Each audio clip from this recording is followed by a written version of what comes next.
Hello students, welcome to Biomentors classes online. Today we are going to discuss the next topic in our chapter electric charges and fields. और आज का जो topic of discussion है again electric field calculation पे हम लोग चर्चा कर रहे हैं। तो आज हम लोग यहाँ पर इलेक्ट्रिक फील्ड की कैलकुलेशन करेंगे ड्यू टू क्या बोलते हैं एक रॉड के कारण करेंगे। अब रिंग का भी केस चल रहा है, उसको भी हम लोगों को साथ में कुछ और चीजें उसमें भी ऐड करेंगे। तो पहले रॉड के बारे में बात करते हैं, ठीक है। सो हमारे पास में क्या है, एक यूनिफॉर्मली चार्ज रॉड है, ठीक है। क्या है, एक यूनिफॉर्मली चार्ज रॉड है। तो हम लोग लिख देते हैं, हेडिंग डाल देते हैं electric field due to uniformly charged rod, ठीक है। ये स्टैंडर्ड सवाल बनेंगे, लास्ट में इनके रिजल्ट आपको याद रखने हैं एंड नथिंग एल्स। अब हम लोगों ने यहां पर क्या माना कि इसके लिए, अब देखो ये रॉड है तो इस पर जो चार्ज गिवन होगा तो कुछ इस प्रकार से गिवन है, लीनियर चार्ज डेंसिटी यहां पर गिवन है, लीनियर चार्ज डेंसिटी यहां पर गिवन है लैम्बडा, ठीक है। अब यहां पर क्या बोला गया है, यहां पर बोला गया है कि इस रॉड से कुछ परपेंडिकुलर डिस्टेंस पर यहां पर एक पॉइंट P मान लिया गया है। क्या मान लिया गया, पॉइंट P मान लिया गया है। और यहां पर आपको इलेक्ट्रिक फील्ड कैलकुलेट करना है। अब ये डिस्टेंस है, परपेंडिकुलर डिस्टेंस कुछ भी हो सकती है, मान के चलो हम लोगों ने सिंपलिसिटी के लिए A मान ली, ठीक है। A मान लो, D मान लो, कुछ भी मान लो, कोई फर्क नहीं पड़ने वाला है। मैं यहां पर आपको बस ये बताने की कोशिश कर रहा हूं, ठीक है। अब इस पॉइंट पर, अब यहां पर लीनियर चार्ज डेंसिटी दे रखी है तो हम लोग क्या कर देते हैं, इस पे चार्ज डिस्ट्रीब्यूट कर देते हैं। मान के चलो इस पर देखो ये ऐसे पॉजिटिव चार्ज हम लोगों ने दे दिया, ठीक है, ऐसे पॉजिटिव चार्ज दे दिया। अब जरा यहां पर हम लोग क्या करते हैं कि इस पॉइंट पर इलेक्ट्रिक फील्ड कैलकुलेट करना है। तो यहां पर देखो हम लोग शुरुआत कैसे करेंगे, यहां पर एक पॉइंट और दिया होगा कि भैया देखो ये जो क्या बोलते हैं इसको, ये जो टॉप एंड है, यहां से यदि मैं एक लाइन ड्रॉ करूं और यहां से यदि मैं बॉटम एंड से एक लाइन ड्रॉ करूं तो यहां पर एक एंगल बनेगा, यहां एक एंगल बनेगा। तो इस वाले ऊपर वाले एंगल को अल्फा और नीचे वाले एंगल को मैंने नाम दे दिया बीटा।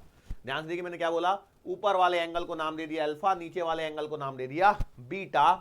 ये डेटा आपको गिवन होगा, ए अल्फा और बीटा यहां पर गिवन होगा और लैम्बडा यहां पर गिवन होगा। मोस्टली हो सकता है कि लैम्बडा ना गिवन हो, तो आप जानते हैं कि भैया लैम्बडा बराबर आपका क्या होगा, Q/L होगा। तो ये L is the length of the rod. और अब होता क्या है ना, कई बार इनफाइनाइट रॉड आ जाती है, इसलिए हम लोगों को यहां पर लीनियर चार्ज डेंसिटी गिवन रहता है, वो ज्यादा प्रेफरेबल है। तो यहां से आप देख सकते हैं लैम्बडा की जगह Q/L लिख देंगे फॉर्मूले के अंदर में, यदि मान के चलो फिनिट लेंथ की रॉड आ जाती है तो। अदरवाइज आपके लिए यही एकदम सिंपल सी चीज हो गई, ठीक है। अब सवाल उठता है कि सर जी इसको करना कैसे। देखो अब ये जो टॉपिक चल रहे हैं ना, इसमें लेक्चर्स आपके बहुत ज्यादा जाते हैं, लेक्चर्स बहुत चले जाते हैं, लेकिन ये क्या है ना, ये सब इंपॉर्टेंट क्वेश्चंस ही हो रहे हैं यहाँ पे एंड नथिंग एल्स। क्वेश्चन के अलावा और कुछ नहीं है ये आपके लिए। एट द एंड आपको इसका स्टैंडर्ड रिजल्ट ही याद रखना है। यदि हम बोल देते डायरेक्टली भैया रिजल्ट याद रख लो, तो कई लोग बोलते हैं सर रिजल्ट, सब चीजों के रिजल्ट याद रखेंगे तो फिर मतलब क्या होगा। कुछ तो समझे हम लोग कैसे करना है, क्या करना है। तो इसके लिए हम लोग इसको कर रहे हैं, ठीक है। अब इसको सॉल्व करने का तरीका क्या है, इसको सॉल्व करने का भैया कुछ ना कुछ तो तरीका होना चाहिए। तो हम क्या करते हैं, देखो ये परपेंडिकुलर डिस्टेंस है तो हम लोग क्या करते हैं, यहां से इसको एक सेंटर लाइन जैसा मान लेते हैं, मतलब सेंटर पोजीशन जैसा मान लेते हैं O, और यहां से x दूरी पर ऊपर जाते हैं, ठीक है। यहां पहुंच गए और यहां पर एक छोटा सा एक एलिमेंट कंसीडर कर लेते हैं और इस एलिमेंट की लेंथ मान लेते हैं dx, ठीक है। इस एलिमेंट की लेंथ कितनी मान लेते हैं, dx। इस छोटे से एलिमेंट की लेंथ मान लेते हैं और इस छोटे से एलिमेंट dx के कारण यहां पर इलेक्ट्रिक फील्ड की बात करते हैं, ठीक है। ध्यान से सुनिए मैं क्या क्या बोल रहा हूं। मैं यहां पर x हाइट पर गया, x हाइट पर जाकर मैंने एक छोटा सा एलिमेंट मान लिया जिसकी लेंथ कितनी मान ली dx। तो उसके कारण यहां पर जो एक छोटा सा एलिमेंट बना है, तो स्मॉल एलिमेंटल चार्ज जो आएगा, स्मॉल एलिमेंटल चार्ज जो मैं बोलूंगा उसे हम लोग नाम दे देते हैं dq। इसे क्या नाम दे देते हैं, dq। तो ये जो dq आएगा, बेसिकली dq बराबर आएगा लैम्बडा इंटू dx। क्या इसमें कोई परेशानी है, मुझे नहीं लगता इसमें कोई परेशानी होनी चाहिए। अब इस छोटे से एलिमेंट के कारण, इस छोटे से एलिमेंट के कारण यहां पर जो भी इलेक्ट्रिक फील्ड लिखा जाएगा वो छोटा सा इलेक्ट्रिक फील्ड आएगा dE बराबर। अब देखो एलिमेंट है, छोटा सा पॉइंट चार्ज की तरह बिहेव करेगा, तो आप लिखोगे K Q upon R square. R क्या है यहां पर डिस्टेंस।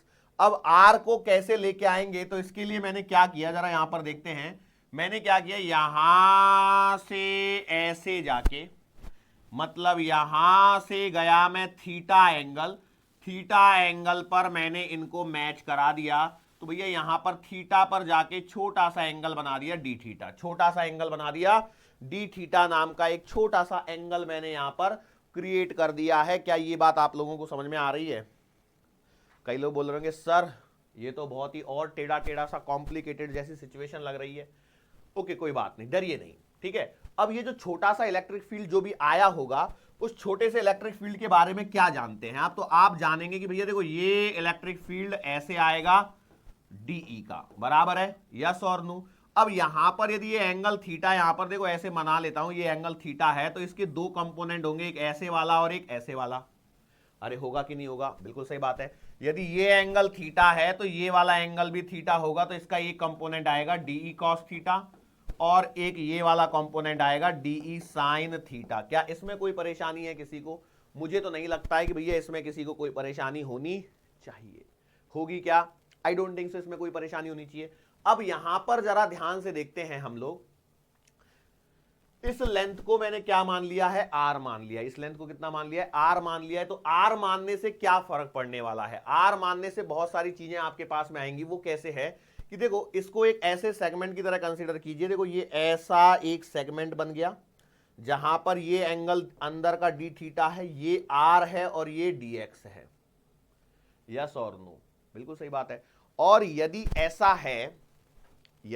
है तो यहां से dx और r d थीटा में एक रिलेशन लिखा जा सकता है। हालांकि अब मैं इसका यूज करूंगा नहीं करूंगा ये मैं आपको बताता हूं थोड़ी देर के बाद में। हालांकि नहीं भी करूं तो काम चल जाएगा, आई थिंक सो काम चल जाएगा। मैं बाद में करूंगा इसका यूज, अभी के लिए भूल जाओ, छोड़ो, अभी के लिए रहने दो इसको। हालांकि कर सकता था लेकिन फिर से कॉम्प्लिकेशन हो जाएंगी। तो हमने क्या किया बेटा, ऐसा कुछ तो भी हो गया हमारे पास में, हो गया, बोलो सही बात है। अब dq की जगह यदि मैं वैल्यू पुट कर देता हूं तो de बराबर आपके पास में आ जाएगा k lambda dx upon R square. अभी तक मैं इसको आर स्क्वायर के टर्मिनोलॉजीज में ही लेके चल रहा हूं। अब सवाल ये उठता है कि ये आर स्क्वायर जो है बेसिकली आर डिस्टेंस के लिए बात कर रहा है। अब ये आर डिस्टेंस के लिए जरा यहां पर ध्यान से देखना, देखो ये चीजें बहुत इंपॉर्टेंट है। ये वाला एंगल बनेगा थीटा, ये वाली साइड है आपकी x, ये वाली साइड है a और ये वाली साइड है r। तो रिलेशन कैसे आएगा? तो रिलेशन आएगा आपका आर स्क्वायर बराबर का ए स्क्वायर प्लस का एक्स स्क्वायर, यस और नो? बोलिए फटाफट से। बिल्कुल सही बात है। अब यदि मैं इसको यहां पर पुट कर भी देता हूं तो डी के लिए मेरे पास में ये सिचुएशन कैसे आ जाएगी कि डी बराबर आ जाएगा k into lambda into d x upon a square plus x square. अब कई लोग बोलेंगे हो गया काम, अब क्या बचा है? अब तो क्या है, इंटीग्रेशन ही तो करना है, बस काम खत्म। मैं बोलूंगा ऐसा नहीं है, जरा ध्यान से देखना यहां पे हो क्या रहा है। बेसिकली देखो आपको जो इंटीग्रेट करना है, ये डी का इंटीग्रेशन डायरेक्टली कर सकता हूं क्या? मैं नहीं कर सकता। उसका रीजन सुनिए। यदि मैं यहां पर एक एलिमेंट कंसीडर करता इस जगह पर, तो इसके कारण जो इलेक्ट्रिक फील्ड आता,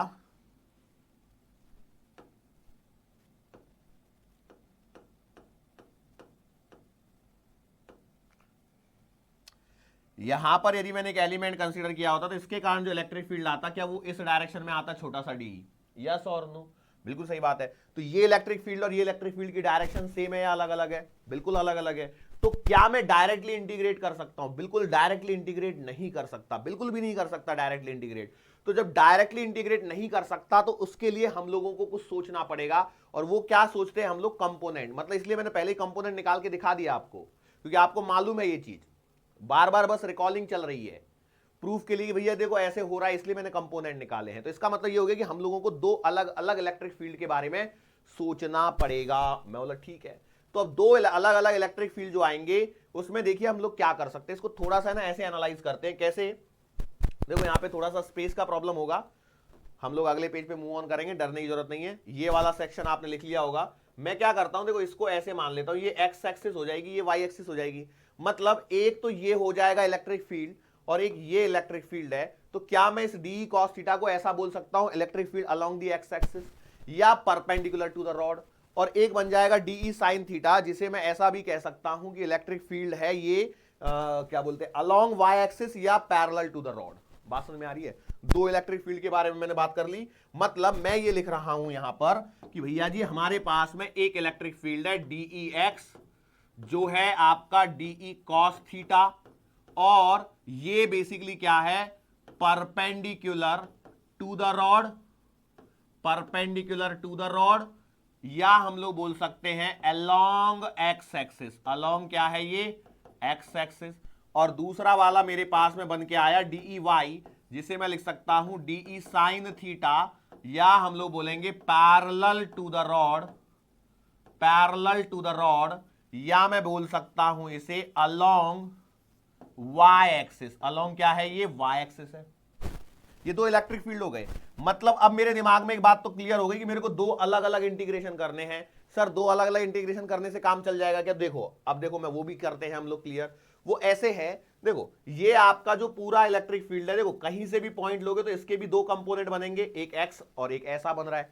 यदि कहीं और भी लेता हूं तो सब जगह ऐसा ही होगा क्या, एक इस डायरेक्शन में, एक या तो ऊपर आएगा या नीचे आएगा, वॉट एवर इट बी। यदि पॉइंट मैंने नीचे लिया है तो ऊपर चला जाएगा, ऊपर है तो नीचे चला जाएगा, लेकिन ओवरऑल सब में एक कॉमन बात है कि वो अलोंग दी वाई एक्सिस रहेगा। यस और नो? यस। तो हम लोग क्या करते हैं, इन लाइनों को मिटा देते हैं जरा, जिससे खाली जगह आपको लगे यहां पर कुछ खाली खाली सा। अब देखो अब थोड़ा सा खाली हो गया। अब हम लोग आगे काम करते हैं। हम लोग क्या करते हैं भैया, अलोंग दी एक्स एक्सिस के लिए पहले शुरुआत करते हैं। हम लोग शुरुआत करते हैं यहां पर कि अब लिखते हैं हम लोग electric field along X axis, along X axis. तो कैसे आएगा, तो आपके पास में ई एक्स का आंसर आएगा integration d E cos theta. Yes और नो? सही बात है। अब यहां पर डीई की वैल्यू को जरा पुट कीजिए, तो डीई की वैल्यू देखो यहां पर है k lambda d x, e x बराबर आ रहा है integration k into lambda into d x upon a square plus x square. K lambda d x, k lambda d x a square upon, sorry, k lambda d x upon a square plus x square. मैं बोला सही बात है। अब यहां पर एक ही परेशानी है, वो है लिमिट। अब देखो जब मैं लिमिट की खोज में निकला तो लिमिट कैसे लगाऊं, देखो लिमिट कैसे लगाऊं ये सवाल है, क्योंकि देखो यहां पर जो वेरिएबल है वो है dx। ये कौन सा है, dx, मतलब विद रिस्पेक्ट टू x। यदि मुझे लिमिट नहीं लेनी होती तो मैं इसका डायरेक्ट इंटीग्रेशन लिख देता, tan inverse x upon a, ये फॉर्मूला होता है। लेकिन अब नहीं कर सकता, क्योंकि यहां पे मुझे लिमिट भी चाहिए, और लिमिट मैं कैसे लूं, x की लिमिट कैसे लगाऊं, इसकी तो लेंथ दी नहीं रखी है मेरे को, मुझे तो ये सिर्फ एंगल दे रखे हैं बीटा और अल्फा। तो इसका मतलब ये है कि मुझे यहां पर थीटा की लिमिट चाहिए। किसकी लिमिट चाहिए, थीटा की लिमिट। और देखो यदि ये मेरी सेंट्रल लाइन बनती है तो मेरी जो लिमिट आएंगी वो आएंगी माइनस बीटा, क्यों नीचे की तरफ माइनस तक जा रहे हो, और ऊपर कितना जा रहे हो, अल्फा तक, तो माइनस बीटा से लेकर के प्लस अल्फा तक। जनरल है हमारा भैया, नीचे नेगेटिव होता है ऊपर पॉजिटिव होता है, तो मेरी लिमिट लग गई ई एक्स बराबर माइनस बीटा से अल्फा के lambda d x upon a square plus x square. ये कहानी मेरे पास बन रही है। अब परेशानी दूसरी आ गई यहां पर, पता है क्या, इंटीग्रेशन तो चल रहा है आपका विद रिस्पेक्ट टू एक्स, और लिमिट चल रही है विद रिस्पेक्ट टू थीटा। ध्यान से देखिए, थीटा के रिस्पेक्ट में लिमिट चल रही है हमारी।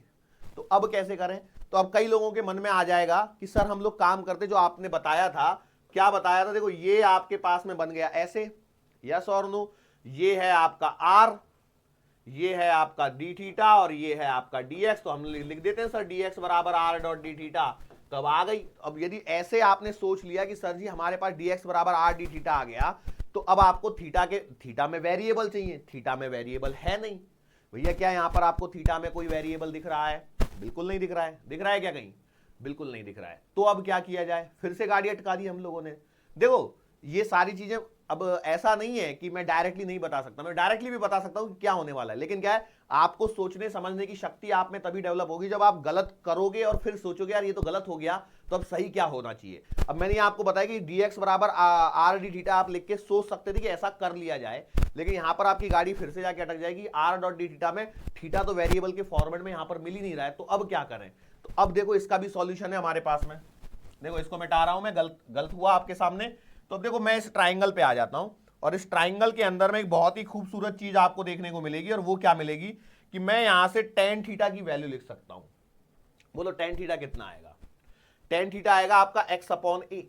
तो आपने लिख दिया tan थीटा बराबर x अपॉन ए। क्या मैंने सही लिखा है, अपोजिट अपॉन एडजेसेंट। एक बार देख लीजिए, tan theta opposite upon adjacent तो x अपॉन a। अब इसमें से a वो वेरिएबल है जो मुझे मालूम है और x क्या है, x मैंने मन से लिया है। एटलीस्ट एक वेरिएबल के बारे में पता है, r तो ऐसी चीज थी जिसके बारे में कुछ नहीं पता था, लेकिन x और a में ये चीजें यहां पर मिल रही हैं। तो मैं एक काम करता हूं, इसे लिख देता हूं x बराबर a into tan theta, yes और नो, मतलब सही बात है। Now I can do one more thing, अब मैं इसको क्या कर देता हूं, डिफरेंशिएट कर देता हूं with respect two variables. With respect two variables का मतलब क्या है, x का विद रिस्पेक्ट टू x करोगे तो आंसर आएगा dx, भाई x का 1 into d x equals to a as it is, क्योंकि a क्या है, परपेंडिकुलर डिस्टेंस, और वो सवाल में गिवन है और वो कांस्टेंट है। और tan थीटा का डिफरेंशिएशन आएगा sec स्क्वायर थीटा और ये साथ में d थीटा। बात समझ में आ गई, dx बराबर a sec square theta, d theta आ गया। ओके, यस और नो, क्या ये बात आप लोगों की पकड़ में आ रही है या नहीं आ रही है? सोचिए, dx बराबर a sec square theta, d theta यहां पर मिल रहा है। सर ये तो मिल गया हम लोगों को, चलो आपकी बात को मानते हुए हम लोग इसे यहां से उठाते हैं और यहां पे रख देते हैं। क्या हमारा सवाल अभी सॉल्व हो रहा है? चलो कोशिश करते हैं। देखो ex बराबर क्या चल रहा है आपके पास में, ex बराबर इंटीग्रेशन में लिमिट माइनस बीटा से अल्फा तक चल रही है, k into lambda into dx था, और dx की जगह आपका क्या आ गया था, a sec square theta d theta. तो आपने बोला a sec square theta d theta upon, देखिए यहां पर अभी भी आपका a square plus x square ने गाड़ी अटका रखी है, क्योंकि अब आपका थीटा वाला वेरिएबल तो मिल गया, लेकिन थीटा वाला वेरिएबल मिल गया है, लेकिन x अगेन एक वेरिएबल यहां पर प्रेजेंट है, उसका क्या करोगे? वो तो रह गया कि नहीं रह गया, तो उसको सॉर्ट आउट करो। अब उसको सॉर्ट आउट करने के लिए हम लोग क्या करते हैं, यहां पर कुछ भूल रहा हूं क्या मैं? ओ सॉरी बेटा, ये cos थीटा रह गया हमारा, d की वैल्यू तो मैंने यहां पे पुट कर दी, लेकिन cos थीटा रह गया, यहां पे लिखा हुआ दिख गया cos थीटा। देखो ये cos थीटा मेरा रह गया है, मैं लिख देता हूं वापस से cos थीटा, तो मतलब मुझे cos थीटा यहां पर भी लिखना पड़ेगा, ठीक है, यहां पर भी cos थीटा है। चलो कोई बात नहीं, मिस्टेक हुई, हमने यहीं पे सॉर्ट आउट कर ली, नहीं तो लास्ट में जाके पता लग ही जाता था, क्योंकि रिजल्ट नहीं आता था तभी। चलो कोई बात नहीं, तो अब a square plus x square का क्या किया जाए, तो यहां से देखो x बराबर a tan थीटा है, तो मैं इसकी जगह x की जगह a tan थीटा लिख देता हूं, तो अब मेरा काम बन जाएगा। देखते हैं बनता है या नहीं। तो आपने लिखा ex बराबर माइनस का बीटा, ये alpha, k into lambda into a sec square theta cos theta d theta upon a square plus का x की जगह लिखा आपने a tan थीटा, तो ये आएगा a tan थीटा का स्क्वायर, मतलब a square tan square theta, yes और नो। अच्छा, अब आपको मैं कुछ चीजें बता देता हूं कि आपको ट्रिग्नोमेट्री के अंदर में ये फॉर्मूला मालूम होगा, 1 प्लस का tan स्क्वायर थीटा बराबर sec स्क्वायर थीटा होता है। सर जी ये तो नहीं मालूम, चलो कोई बात नहीं, आपको ये मालूम है sin स्क्वायर थीटा प्लस का cos स्क्वायर थीटा बराबर 1 होता है, ये तो मालूम है कि नहीं? यदि ये मालूम है तो इसके अंदर में एक काम कीजिए, divide by cos square theta कर दीजिए। अब देखिए क्या बच रहा है, cos से cos कटेगा, sin अपॉन cos tan होता है, तो ये बन जाएगा tan स्क्वायर थीटा प्लस का 1 बराबर 1 बाई cos का मतलब sec होता है, तो sec स्क्वायर थीटा। अब तो ठीक है, अरे भाई ठीक है क्या? तो 1 प्लस का tan स्क्वायर थीटा बराबर होता है sec स्क्वायर थीटा। सर जी इसका यूज क्या है? तो बेटा इसका यूज देखिए यहां पर आपको क्लियरली दिख रहा होगा, ये a स्क्वायर और a स्क्वायर को यदि मैं कॉमन निकाल लूं यहां पर, तो क्या ये 1 प्लस tan स्क्वायर थीटा बच रहा है, और 1 प्लस tan स्क्वायर थीटा का मतलब sec स्क्वायर थीटा है। तो आपके पास में कहानी कुछ ऐसे हो गई, ex बराबर माइनस बीटा से लेकर के अल्फा तक की लिमिट k लैम्बडा a। एक बात ध्यान रखना, देखो ये डेरिवेशन के अंदर में एक भी छोटी भी मिस्टेक हो गई ना, तो ये आपको ढूंढ पाना थोड़ा सा टेढ़ा काम हो जाता है। तो ये a square sec square theta यहां पर मिल चुका है। अब सोचो यहां पर कट क्या रहा है, काटो कुछ कट रहा है, तो sec स्क्वायर थीटा कट जाएगा, a से a कट जाएगा, तो बेटा आपके पास में ex बराबर आएगा k into lambda upon a, k into lambda upon a। ये कांस्टेंट चीजें बाहर आ गई। इंटीग्रेशन के अंदर में देखिए क्या बच रहा है, माइनस बीटा से लेकर के अल्फा तक की लिमिट, और ये आ गया cos theta dot d theta. यहां पर अब इंटीग्रेशन आपको करना है, इंटीग्रेशन में सावधानी रखनी है, साइन थीटा का इंटीग्रेशन माइनस कॉस थीटा होता है, कॉस थीटा का इंटीग्रेशन साइन थीटा होता है, कॉस थीटा का डिफरेंशिएशन माइनस साइन थीटा होता है, लेकिन इंटीग्रेशन प्लस साइन थीटा होता है। अब ये याद होना चाहिए, अब याद नहीं है तो बेटा कुछ नहीं होगा। तो यहां पर EX बराबर आएगा K लैम्बडा अपॉन A, और इसका इंटीग्रेशन कितना आएगा साइन थीटा, और लिमिट आएगी देखो माइनस बीटा नीचे और ऊपर में आएगी अल्फा। बोलो सही है? यस। सो यहां से हम लोग बहुत ही नजदीक पहुंच चुके हैं अपने रिजल्ट के। तो EX बराबर आएगा K लैम्बडा अपॉन A, और देखो अपर लिमिट रखोगे तो आएगा sine alpha, minus lower limit रखोगे तो ये आएगा साइन माइनस बीटा। यस। अब ये साइन थीटा की एक और प्रॉपर्टी होती है जो आपको याद होनी चाहिए, यदि याद नहीं है तो मैं यहां पर बता देता हूं वो क्या है। देखो साइन माइनस थीटा यदि होता है तो वो माइनस साइन थीटा के बराबर होता है, इसे आप यहां पर साइड में लिख सकते हैं। तो ऐसा करने से होगा क्या, ऐसा करने से ये माइनस बाहर आ जाएगा तो ये प्लस बन जाएगा, और ये प्लस बन जाएगा तो आपके पास में जो रिजल्ट आएगा EX का, देखिए EX का रिजल्ट आ रहा है K lambda upon A sign alpha plus sine beta. क्या ये बात आपको पकड़ में आई है? That's the result of EX। कितना आया? Sign alpha plus sine beta. Yes और नो? मैं बोला सही बात है। अब सिमिलर वे में हम लोगों को किसके लिए करना है? EY के लिए। तो EY के लिए कैसे करोगे? तो बेटा यहां पर मैं लाइन खींच देता हूं।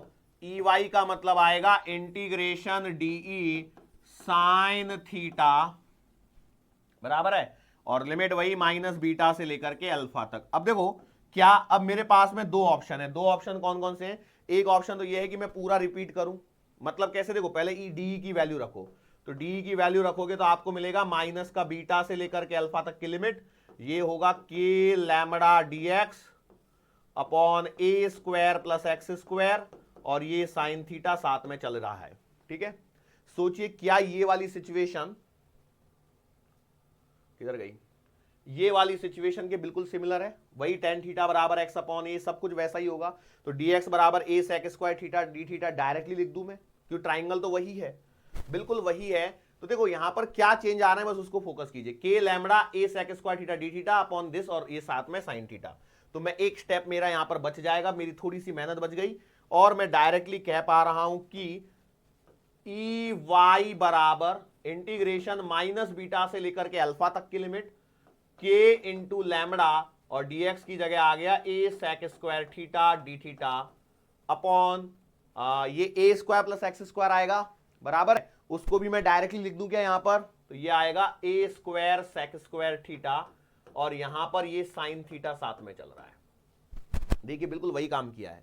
अब ऐसा करने से क्या हुआ है ना, मेरे स्टेप्स बच गए, बाकी कुछ नहीं है। बोलो अब क्या होगा, वही sec स्क्वायर थीटा कटेगा, a से a कटेगा, तो आपके पास में कांस्टेंट बाहर आएगा k लैम्बडा अपॉन a, ये बाहर आ जाएगा इंटीग्रेशन साइन में, ये आएगा माइनस बीटा से अल्फा तक की limit sine theta dot D theta. अब ये आपके पास में फाइनल टर्मिनोलॉजी बची है जिसका इंटीग्रेशन आपको करना है, तो कर दीजिए बेटा इंटीग्रेशन।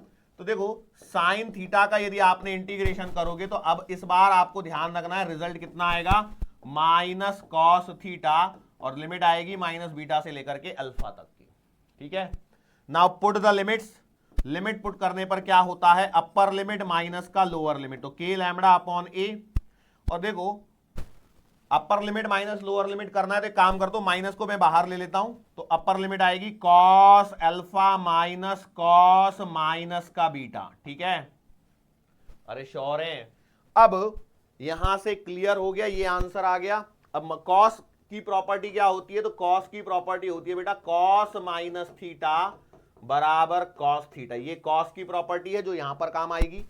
टेन के लिए सिमिलर टू साइन होता है, टेन माइनस थीटा बराबर माइनस का टेन थीटा होता है, यदि कहीं जरूरत पड़ जाए, हालांकि कहीं जरूरत नहीं पड़ती है, लेकिन फिर भी मैंने यहां पर आपको ये प्रॉपर्टीज बता दी हैं।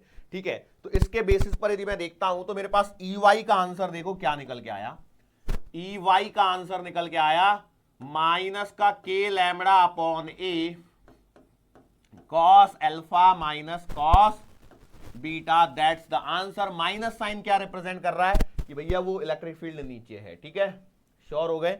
सो एक बार मैं इस डायग्राम को फिर से यहां पर बनाने की कोशिश करता हूं, जरा ध्यान से देखना। ये आपके पास में यूनिफॉर्मली चार्ज रॉड हो गई, यहां से a दूरी पर आपका ये पॉइंट हो गया, और यहां पर ये वाला एंगल जो है ये एंगल बीटा है, ये वाला एंगल अल्फा है, ये दूरी ए है।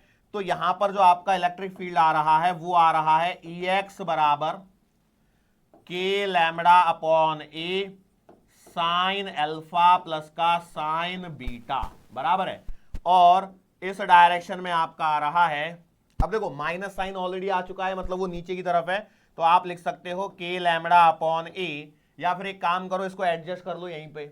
मतलब देखो बेसिक सी बात है, थी मैं मैग्नीट्यूड वाइज बात करने की कोशिश कर रहा हूं, तो माइनस को अंदर डाल दीजिए, माइनस को अंदर डाल दोगे तो ये आ जाएगा, कितना आ जाएगा मालूम है क्या बेटा, कॉस बीटा माइनस का कॉस अल्फा, बस मैंने मैग्नीट्यूड ले लिया, ठीक है। माइनस साइन को अंदर डाल दिया तो पूरा मैग्नीट्यूड का खेल बच गया। ये मेरे पास में ऐसी सिचुएशन यहां पर निकल के आ रही है। क्या इसमें कोई परेशानी होगी क्या? अरे भाई इसमें कोई परेशानी होगी क्या, बोलो। मुझे नहीं लगता इसमें कोई परेशानी किसी को होनी चाहिए, because those are the standard result. EX और EY आपके पास में आ चुका है।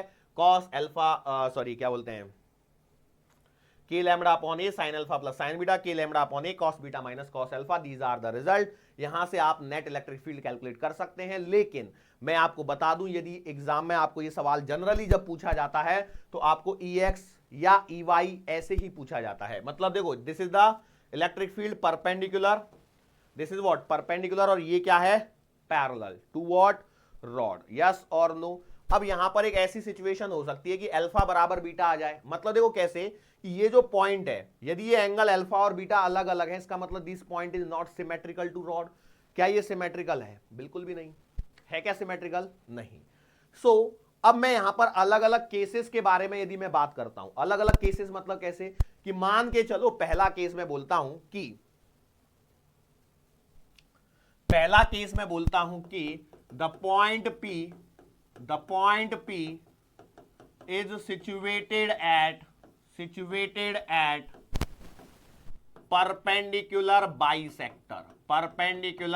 bisector, ठीक है। परपेंडिकुलर बाइसेक्टर का मतलब क्या है, ये पूरी रॉड और ये यहां पर ये ऊपर और नीचे सेम हो जाएगा, ठीक है। ये ऊपर भी सेम और नीचे भी सेम। इसका मतलब होगा आपके पास में अल्फा बराबर बीटा, तो मैं काम करता हूं अल्फा बराबर बीटा को थीटा मान लेता हूं, ठीक है। तो अब इस केस में आपका EX क्या लिखा जाएगा, EX आएगा k lambda upon a sine theta plus sine theta, yes और नो। भैया आपको sine alpha plus sine beta लिखना था, तो sine theta plus sine theta, तो EX का आंसर आ जाएगा 2K lambda upon a sine theta, yes और नो। ये EX का आंसर आ गया।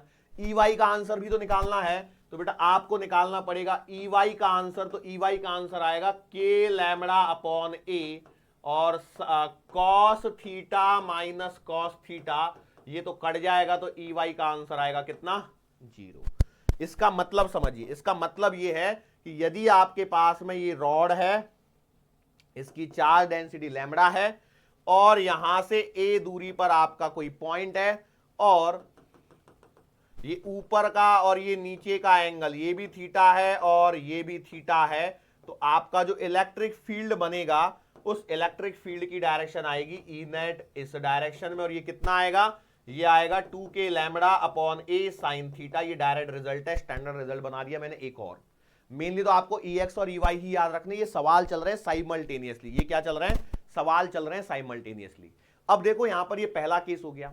दूसरा केस क्या होता है कि मान के चलो ये रॉड इनफाइनाइट लॉन्ग है, रॉड क्या है, इनफाइनाइट लॉन्ग है।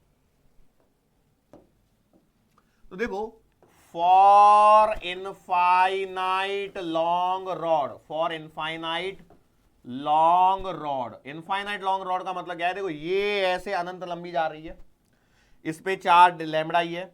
तो देखो बेसिकली क्या हो जाएगा कि आपका जो पॉइंट है ना वो ज्यादा दूर ना होते हुए ऐसे मान लीजिए ये पास में आ गए, यहाँ पे इनफाइनाइट के लिए ऐसे मान लीजिए, लगभग ऐसा हो गया सिचुएशन, बराबर है।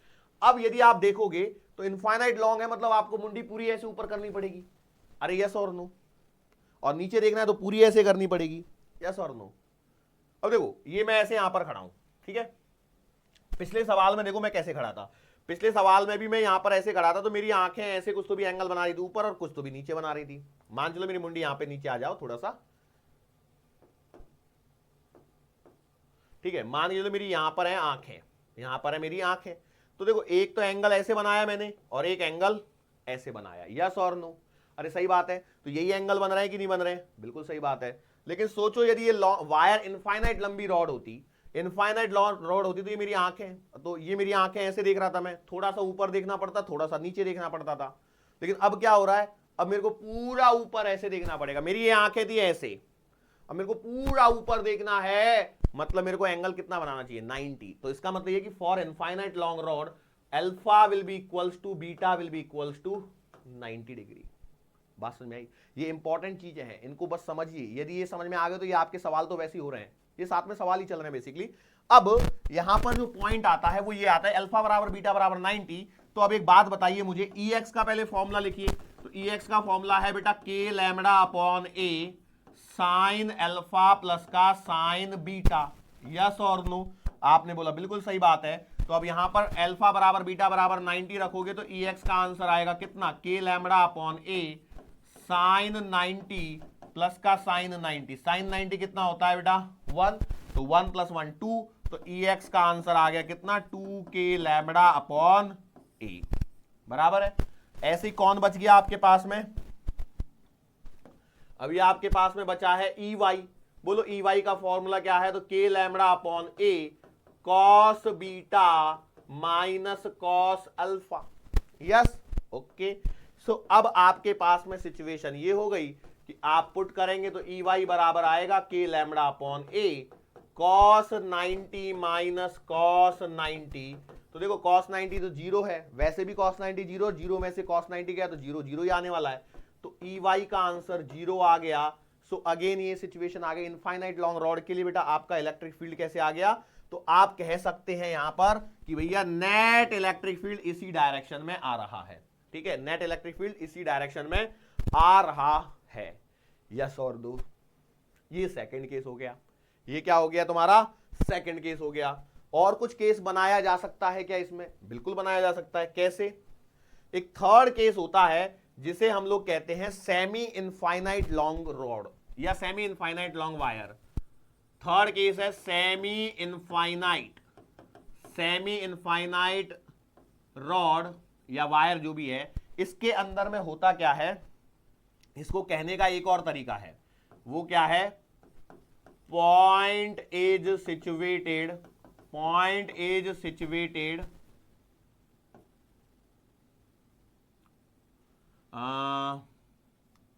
क्या बोलूं इसको, at perpendicular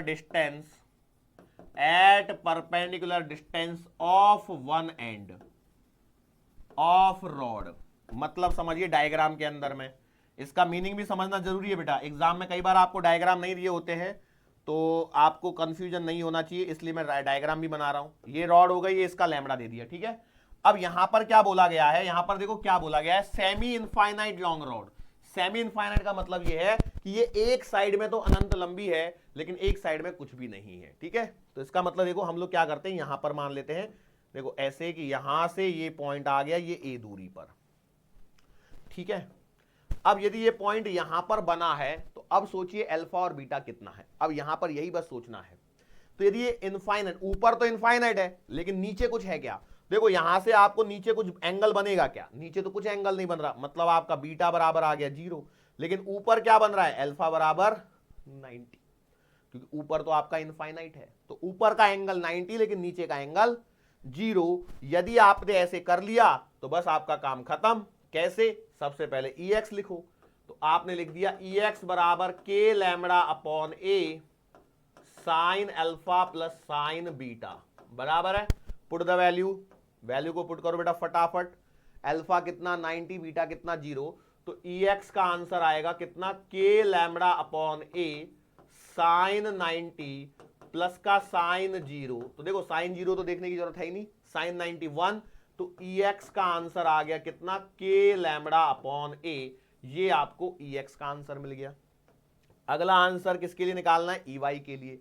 put the formula first, तो EY का फॉर्मूला होता है K lambda upon A cos beta minus cos alpha. ध्यान दीजिए यहां पर क्या आ रहा है, cos beta minus cos alpha. Beta कितना 0 और अल्फा कितना 90, तो आपने लिख दिया EY बराबर K lambda upon A cos beta. मतलब आपने लिखना है cos 0 माइनस का cos 90। बोलो cos 90 कितना, 0 और cos 0 1। तो EY का भी आंसर आ रहा है k लैम्बडा अपॉन ए। यस और नो, सही बात है। अब यहां पर ध्यान से देखिए क्या हो रहा है कि बेटा आपका देखो EX की डायरेक्शन यही है और EY की डायरेक्शन यही है और ये दोनों आपस में इक्वल हैं, तो मतलब ये E नेट आएगा यहां से 45 डिग्री पर। बात समझ में आ रही है?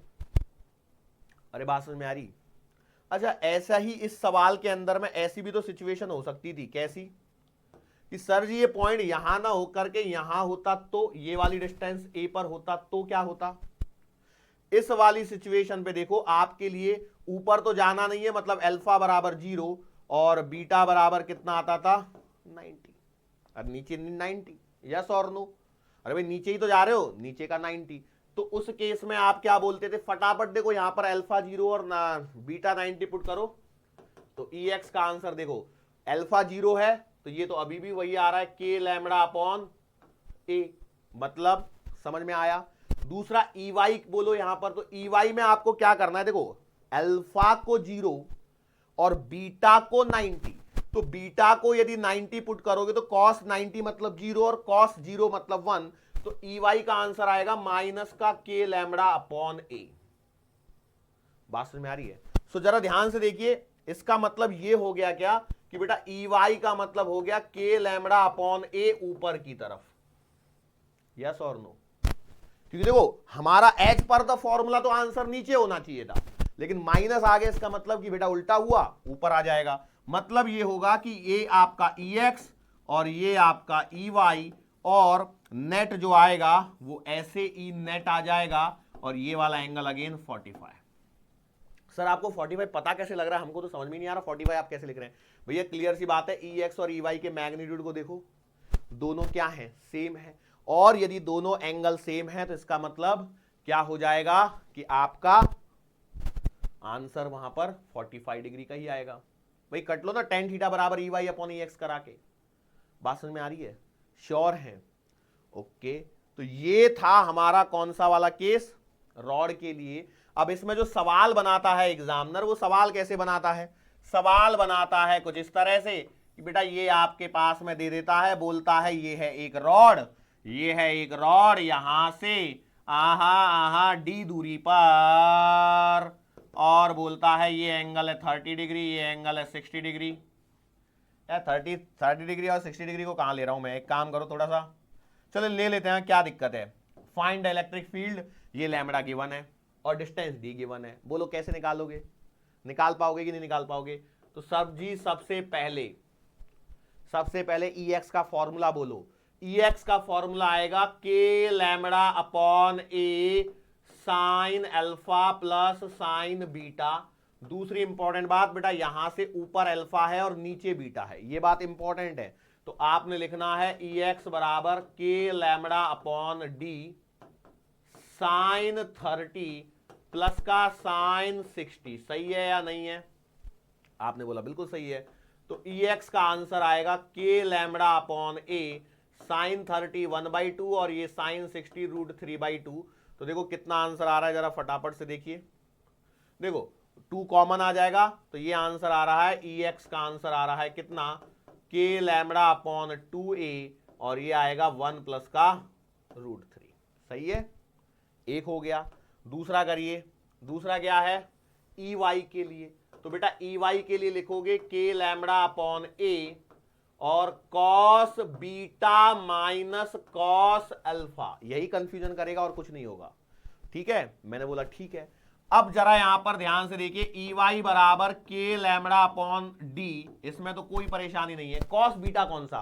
तो बेटा कॉस बीटा है नीचे वाला एंगल, बीटा है नीचे वाला एंगल, तो आपको लिखना है कॉस 60 माइनस ऊपर वाला क्या है 30, तो आप लिखोगे कॉस 30। सो आपके पास में EY का आंसर आएगा k lambda upon D. Cos 60 कितना होता है? तो ये होता है 1/2 माइनस कॉस 30 कितना होता है? तो ये होता है √3/2। सो आंसर आ जाएगा EY का कितना आएगा, k lambda upon D 2d। यहां पर अच्छा मैंने ए ही रहने दिया क्या, एक बार तो डी कर दिया फिर बाद में ए कर दिया। 2d और ये आएगा 1 माइनस का √3। अब जरा ध्यान से देखिए, मैं एक काम करता हूं, k लैम्बडा अपॉन 2d को p मान लेता हूं, k लैम्बडा अपॉन 2d को p मान लेता हूं। तो इसका मतलब ये है कि मेरा इस डायरेक्शन में जो इलेक्ट्रिक फील्ड है वो है p1 प्लस का √3 और इस डायरेक्शन में जो इलेक्ट्रिक फील्ड है वो है p1 माइनस का √3। ये बात समझ में आ रही है क्या? नहीं समझ में आई? देखो मेरा वो फॉर्मूले के हिसाब से जो EY निकल के आता है वो डाउनवर्ड डायरेक्शन में आता है और EX मेरा इस डायरेक्शन में आता है। तो मेरा इस समय इलेक्ट्रिक फील्ड P1 प्लस का √3 है हॉरिजॉन्टल डायरेक्शन इसमें, और P1 माइनस का √3 ऐसे है, ठीक है। लेकिन एग्जामिनर आपको बेवकूफ बनाने की पूरी कोशिश कर सकता है। तो इसको यदि हम लोग ऐसे करें, मान चलो ऑप्शन में ये दिया ही नहीं है, तो क्या करेंगे? हो सकता है कि एग्जामिनर ने ऐसे बोला हो कि P√3 माइनस 1 अपवर्ड डायरेक्शन में।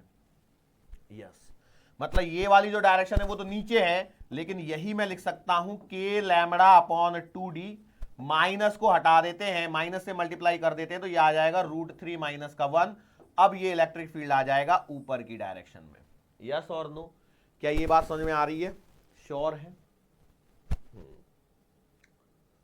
चलो, और क्या कर सकता है? ई नेट, तो ई नेट आपको निकालना है तो k लैम्बडा अपॉन 2d तो बाहर ही रहने दीजिए। देखो ई नेट क्या आएगा? ई नेट आएगा आपके पास में under the root of EX square plus का EY स्क्वायर। सो बेटा आपके पास में ई नेट आएगा कितना?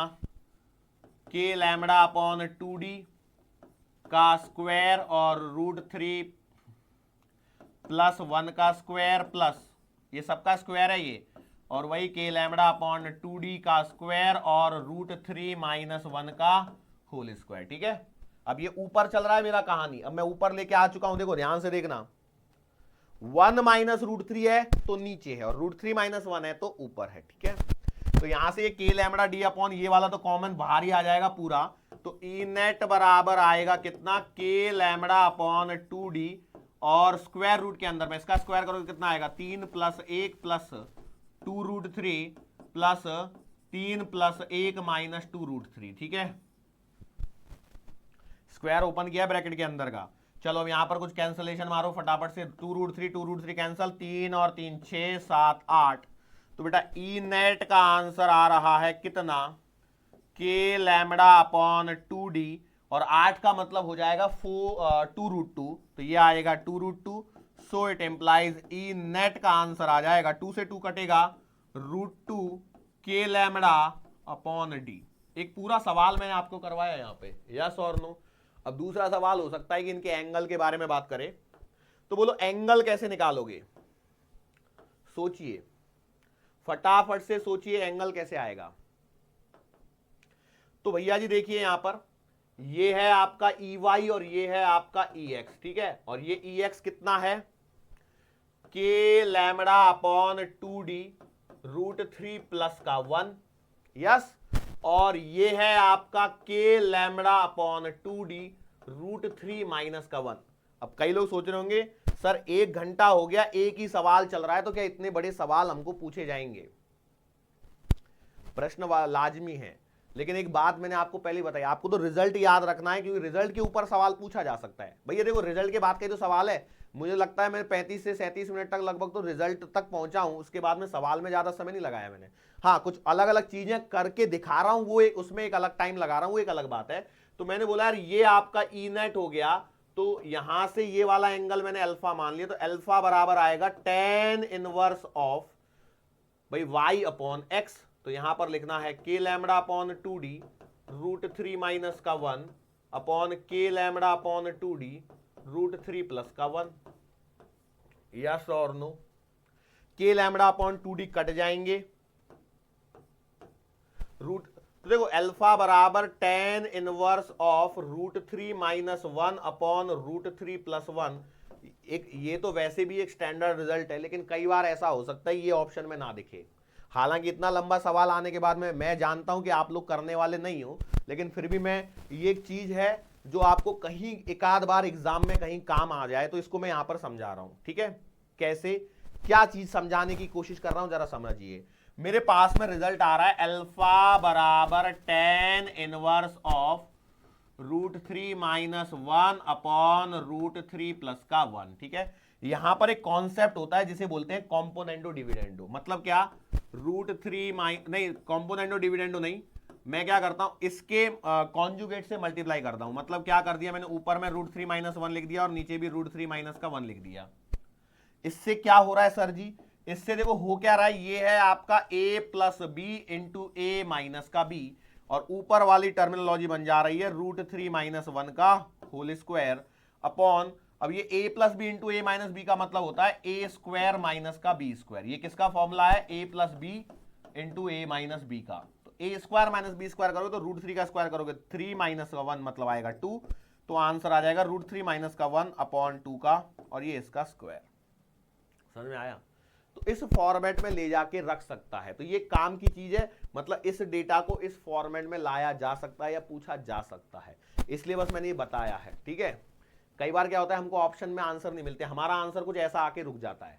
अब ऐसा भी हो सकता है वो 1 प्लस √2 अपॉन 1 माइनस √2 हो, कुछ भी हो सकता है, एनीथिंग कैन बी देयर। मैं तो जस्ट आपको समझा रहा हूं कि यहां पर मैंने कौन सा स्टेप समझाया। मैंने आपको ये नहीं समझाया कि कुछ ऐसा आ जाएगा, मैं ये बताने की कोशिश कर रहा हूं कई बार आपको ऐसे आंसर मिलते हैं सॉल्व करके, लेकिन वो आंसर आपको ऑप्शन में नहीं देखने को मिलता है। तो आपको एक ट्राई करना चाहिए कि जो डिनोमिनेटर है उसके कॉन्जुगेट से मल्टीप्लाई करके देखना चाहिए, मल्टीप्लाई और डिवाइड। यस, कई बार ऐसा हो सकता है। ठीक है, सवाल समझ में आया? सर एक ही सवाल करवाया, एक ही सवाल में इतना टाइम निकल दिया। यस बेटा, इसमें एक्चुअली हम लोगों ने टॉपिक एक सीखा, लेकिन उससे रिलेटेड जितने सवाल बन सकते थे आपके लेवल में वो मैंने करवाया, और इवन दो आपके लेवल से ऊपर तक जाकर के हम लोगों ने सवालों को यहां पर सॉल्व करने की कोशिश की है। ठीक है, अब बेसिकली देखो हमारे पास में अभी और चीज बची हुई है, पता है क्या, रिंग को आधा सॉल्व करना है। ठीक है, अब कई लोग बोल रहे होंगे सर पूरी रिंग सॉल्व कर लिया तो उसके बाद तुरंत बाद आधी रॉड लेनी चाहिए थी, लेकिन ऐसे नहीं लेंगे, ऐसे लेंगे तो फिर परेशानी होगी। देखो पहले हम लोगों ने पूरी रिंग के कारण कर लिया, उसके बहुत सारे केसेस कर लिए, अब हम लोगों ने रॉड के कारण कर लिया। अब हम लोग क्या करेंगे, इस रॉड को मोड़ के सेमी सर्कुलर रिंग बना लेंगे।